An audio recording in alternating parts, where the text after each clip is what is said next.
Hi everybody, this is Derek Garzum, and we're back with you with another video. So we're pretty much approaching the last day of ludum dare 42. So we've got 10 hours left. Let me actually get a clock up here to show that. I've got it on my other monitor here, which is not attached to this computer, so very much can't drag and drop it. So yeah, ludum dare. For those who haven't seen the last videos, ludum dare is basically a game challenge that you get 72 hours to make a game. So yeah, 10 hours here. Looks like we get a huge amount of time to rate games. I think at some point after we get this done, I might actually just go through here and play all the games, because there's really cool games that are being made here and everything else. Anyways, what we're here to kind of show off is to show off pretty much the game, how it plays, how it works, and kind of do just an introduction thing. So we've got the game here. Pretty much not much to look at when you're on the scene view. Game view looks a bit nicer. We get in game, it's kind of... The game itself is definitely not polished. There's a lot of work that needs to go in here. Like, I could use fancy graphics and nice pretty buttons for this, but for the most part, we actually have a decent thing here. We can actually look at the info for the game and get some very simple instructions. Some people have told me it's not the greatest looking, and actually, you know what, skip this. I'll actually back out of this real quick, and what I'm going to do is I'm going to full screen this so you guys can see it much better.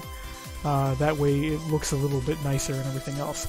So we don't flip the free aspect, maximize on play. When it does maximize, we're not going to get like a really true maximization while we're in Unity. We could launch the game and maximize it that way. I don't know if my capture device will actually capture it, but this should be good enough. So yeah, info display. Info doesn't really stretch with everything. It's just I don't want to scale the display in a weird way and make it look weird. So yeah, goal is to clear space by collecting junk with your drone. You can fire with your left mouse. I have to stick these pretty much fire 1, fire 2 on here because Unity doesn't actually give you a way to look at what the input mappings are and change them while in game. You can change them while out of game, and the only recommended way to get around this is pretty much make your entire own input mapping system and interact with it and do your own thing. So yeah, left click we can fire, right click we can pick up junk. In order to actually pick up junk we have to be within range. It'll show a little marker in front of these. These images are outdated. I definitely need to update them. WAS keys are arrow keys to move. This is pretty much default mapped to WAS or arrow keys. It should work with Xbox controllers and everything else because it's pretty much mapped to horizontal and vertical movement. Mouse to aim, that's probably not going to work with anything. Maybe it might, who knows. Spacebar to slow down, scroll wheel to change zoom. Theoretically, plus and minus also work. They don't seem to be working on my keyboard. I've been told they actually do work on other people's. And then page up and down also do work for scrolling up and down. Release, which is basically our middle mouse button, will release the cargo, basically turns off your tractor beams and releases on here. We were originally calling these ropes, but they look like tractor beams, so I just went with it. And then we can follow navigation icons and everything else. There's a few other tidbits to this. Pretty much if you run into junk, you take damage. If junk runs into each other, it takes damage. Junk will change scale and everything, etc. Let's just kind of get in the game to show it. We do have an option menu. Options are limited. There actually is more options than this in-game, but I just don't want to go through and set up all the stuff right now. None of this will save until you click the save button. You can change the navigation icon size. You can change how much junk does spawn in the level. So if you're on a crappy computer that really can't support a really large playfield, then you can scale this down so it's a little bit nicer and works a little bit nicer on your computer. Although, to be honest, this game probably should have run on a potato and still do well. The whole game install itself is only 60 megabytes. So anyways, we're in here. We got a little drone here. The drone will follow the mouse. It does have a delayed movement on the follow. And then we can actually move the drone as well by using the WAS keys. The movement is based on the screen orientation and not the drone. So when you hit W, you will go up, S, you go down. This is picked by design because you're pretty much...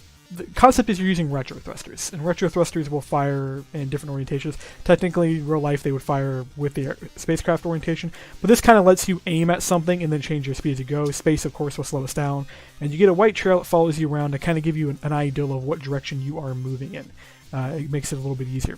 We do get the navigation icons here. We do have health, drones, which are life, speed, our heading, position, points, and then load. Load is based on what you're picking up. These objects can randomize with different size, colors, scales, everything else. There's a handful of objects. When they do run into each other, you will see particle effects that actually do slam off. I actually need to toy with these. These do take damage if they hit each other. So if you're moving really fast and you stop and they run into each other, you will take damage. Eventually they will get down to a really small size and you will lose points on how much each one of these is worth if they take too much damage. You can of course fire your blaster to actually damage things. And objects do fly around really rapidly. Well, faster than I like to admit, to be honest. So let's go try to chase a few of these down. I think the increased speed is actually related to the mass change. And I just slammed into this. You saw my HP actually went down. I'm thinking about adding a shield to this later, just so you can actually take a hit without losing HP as long as you don't repeatedly take hits. Eventually, I do want to get this to a point where you get so much debris flying around that if you're not careful in dodging and maneuvering, you can get slammed and hit by pretty large objects. We do want to add large-scaled objects, like really, really big ones, things like stations and dead ships and debris, stuff that will also even attack you as well, so the blaster will be used more for more things. Unfortunately, the blaster does not initialize with your velocity, so it actually is really hard to aim if you're moving at high speeds. This probably will be fixed, but to be honest, it can be perceived as a gameplay mechanic. So get up to here, we'll grab a few of these objects. The objects are just kind of randomly colorized. It's not the greatest colorization, I just did it so that way you get some variety as you went through these levels. The objects are also, they look like potato chips more than anything else now. Plan is to get some really nice objects in here, and then maybe control the randomization in a bit more fluid way. So you saw the damage getting happening there. So you have to kind of consider what you're carrying, how much load you have, how many objects you want to risk moving around, and how many points you can afford to lose as they collide with each other. So this will probably be the last object we grab because it's almost all the weight we have. If you see in the bottom right, we actually are hitting at full weight. And as soon as our objects hit each other, the good news is the points don't really scale properly with it just yet, so we'll still get good points here. So you just hit R to release or middle mouse button to release them, and you get some points. Points really don't have any use right now other than the tally score. Future versions, what we'll probably end up doing with this is allowing you to upgrade your ship, upgrade how much HP you have, maybe shield, add components to your little base here, so you can maybe have bigger collection areas, maybe have some automated nets that are collecting items for you.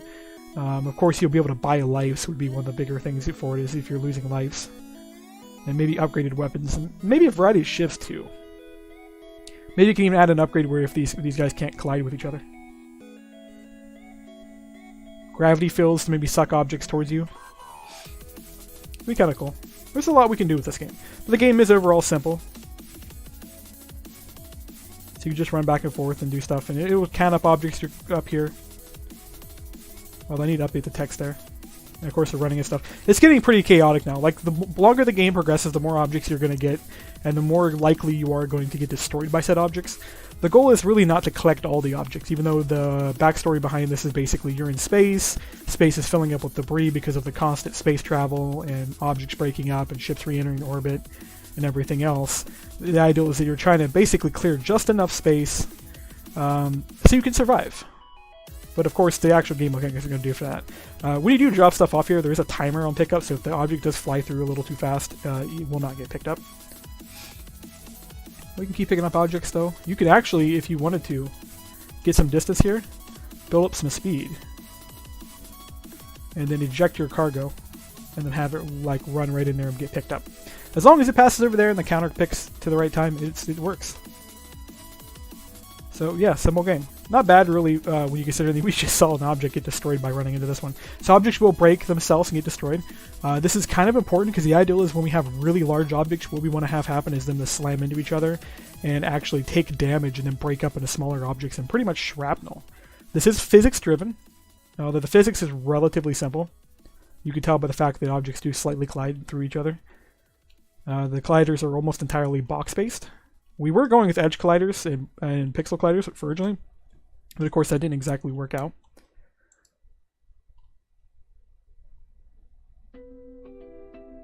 So yeah, I'll leave you guys here and we'll be back with more updates and content.